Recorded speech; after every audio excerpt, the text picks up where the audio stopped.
ఎందుకు ఇంత critical technology, ఇంత క్రిటికల్ మెకానిజం ఎందుకు వాడాలి దీంట్లో అసలు? ఎందుకంటే నీళ్ళు ఇచ్చే అవసరం లేదు తెలంగాణకు కాబట్టి, నల్గొండ జిల్లాకు నీళ్ళు ఇచ్చే ఎక్కువ అనేటోడు లేడు కాబట్టి, దద్దమనుడు కాబట్టి, అడిగేటోడు లేడు కాబట్టి తప్ప ఏం లేదు అందులో. స్పష్టంగా కనబడుతుంది మనకి ఇంత క్రిటికల్. సో అది అట్లా ఏళ్ళ తరబడి గడుచుకుంటూ వచ్చింది. వాళ్ళు 2005లో టెండర్లు పిలిచి 6లో స్టార్ట్ చేస్తే 13-14 వరకు 7-8 నెలల్లో వాళ్ళు కొట్టింది సగమే. ఆ తర్వాత మనం వచ్చిన తర్వాత మనం కూడా మొదలుపెట్టి కొడదామని చెప్పి ప్రయత్నం చేసినాం. చేస్తే 2 సార్లు మెషిన్ బేరింగ్ పోవడం, మళ్ళీ అది రావడానికి ఏళ్ళ తరబడి పట్టడం, మనం కూడా 12 కిలోమీటర్లు కొట్టగలిగినాం.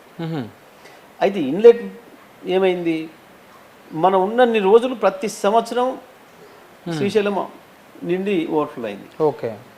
దాంతో ఊట ఎక్కువ ఉండేది. ఊట ఎక్కువ ఉండి 5 ఏళ్ళుగా అసలు నీళ్ళు ఖాళీ కాలే. ఓకే.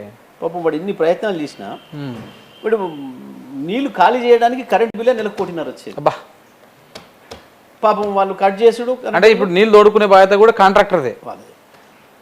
పాపం వాడు బిల్లు కట్టలేదని వీళ్ళు కట్ చేసుడు, వాడు నా దగ్గరికి వచ్చుడు, మళ్ళీ నేను ఆఫీసర్లకు చెప్పి రిక్వెస్ట్ చేసి, నేనే ఉన్నా కాబట్టి మళ్ళీ ప్రతి నెల వంతుని ఏదో ఒకటి అప్పుడప్పుడు తీసుకొని మళ్ళీ కనెక్షన్ ఇప్పించుడు, గవర్నమెంట్ బిల్లు ఆయన కడతా అని చెప్పి వంతుని అనిపించి ఏదో రాయించేసేసి అండర్టేకింగ్ తీసుకొని మళ్ళీ ప్రతి నెల ఇప్పించుడు, ఇట్లా నడిపినాం. 5 ఏళ్ళు అసలు కొట్టడానికి అవకాశం ఇవ్వాలి. ఓకే. అది ఇప్పుడు ఈ సంవత్సరం దరిద్రం వచ్చింది, ఎండాకాలం నీళ్లు ఖాళీ అయినాయి కాబట్టి, ఆ చంద్రబాబు నాయుడు దొంగతనమో దాంతోనో దీంతోనో మొత్తానికి ఇప్పుడు శ్రీశైలం ఖాళీ అయింది కాబట్టి ఇప్పుడు కొంత పని చేయడానికి అవకాశం వచ్చింది అని చెప్పి వీళ్ళు ఉరికి కొడతారు. ఓకే. ఇది ఇక్కడ కథ ఇక్కడ వరకు. అంటే ఇప్పుడు కూలింది కూడా ఇప్పుడు శ్రీశైలం నుంచి వచ్చేటువంటి సొరంగం కూలిందా, ఇటు సైడ్ నుంచి వచ్చేది కూలిందా? శ్రీశైలం నుంచి వచ్చేది ఇన్లెట్ వెళ్ళింది. ఇన్లెట్ కాబట్టి ఇప్పుడు సమస్య అవుతుంది. ఏంది ఇక్కడ జరగాల్సింది, వాస్తవానికి ఇటువంటి క్రిటికల్ జంక్షన్లో పనిచేసేటప్పుడు ప్రతి నిమిషం అప్రమత్తంగా ఉండాలి. ఎంత అప్రమత్తం అంటే బార్డర్లో పనిచేసే సైనికుల కంటే అప్రమత్తంగా ఉండాలి. ఓకే. బార్డర్లో పనిచేసే సైనికుడి కన్నా ఏదో పద్ధతుల్లో మెలకు వస్తుంది, ఏదో పద్ధతుల్లో కాషన్ వస్తుంది, ఏదైనా ఏదైతుంది తేడా వస్తుంది. కానీ ఇక్కడ ప్రతి క్షణం ప్రమాదంలో పనిచేస్తారు కార్మికులు. నీకు ఎంతైతే కొడుతున్నావో ఇమ్మీడియట్గా మళ్ళీ దాన్ని టెస్ట్ చేయాలి. ఓకే.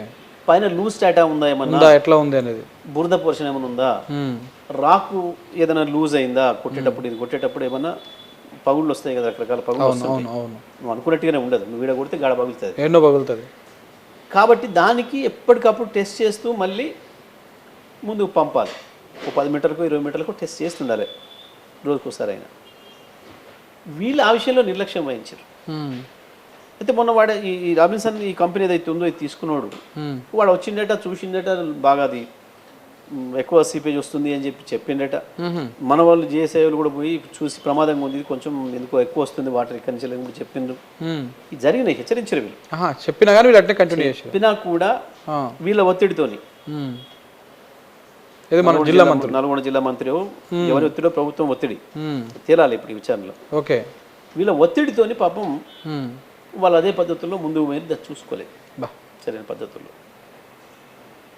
కేవలం ఇది ప్రభుత్వం యొక్క నిర్లక్ష్యం, ప్రభుత్వం యొక్క మూర్ఖత్వం, కొంతమంది వ్యక్తుల యొక్క తప్పుడు ఆలోచనల వల్లనే జరిగింది.